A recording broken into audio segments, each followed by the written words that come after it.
imagine ships are just dead things. We've been blown miles off course.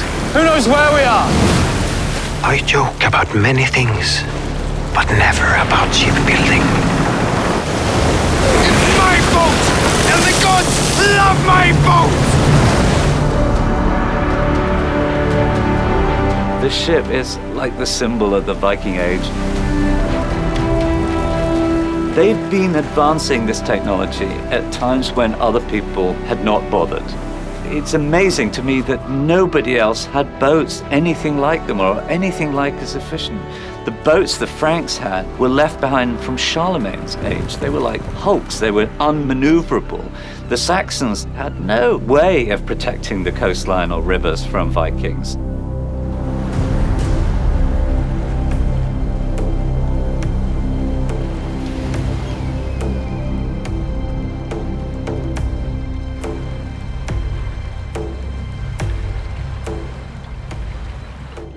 One fantastic thing about the Skullerød ships was that it represents 5 different ship types.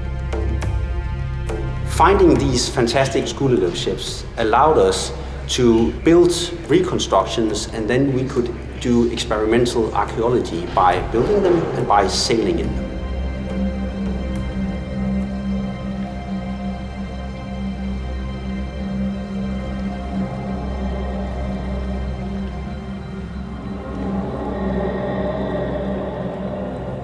Let's look at some of the repairs. Yeah, there is actually one right here. It's a bit difficult to see from the outside, but we can try it. On this, here you can see the plank. It's one plank put into another plank. There is a new overlap here, you can say, and that is exactly how we do our repairs. I can tell which trees will make the best planks just by looking at them. I can look inside the tree. This is one.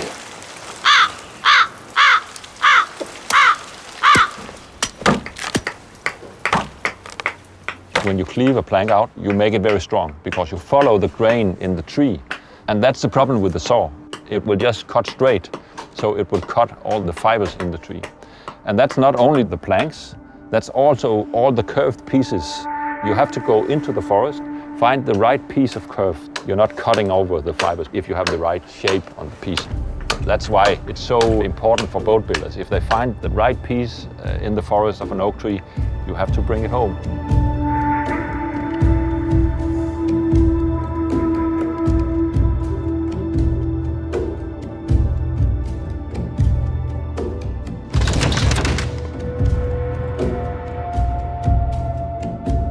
The advantage of clinker build is that the 2 planks, when they overlap, then the overlap, it's a kind of a strength itself.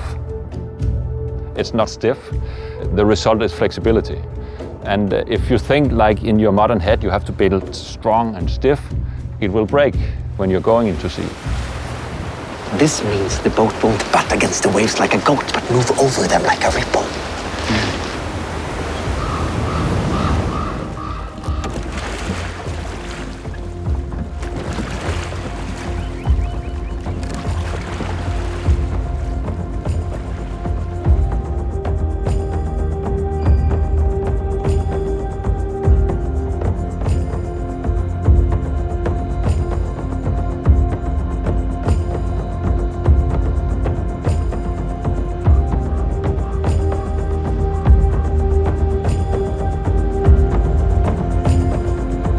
It's not as if we can experience exactly the same things that the Vikings did, but you get an idea, and that is how we use experimental archaeology here at the Viking Ship Museum, because you go out and you get an impression of what is it like being on board such a ship, instead of, sitting behind a desk and just reading about it.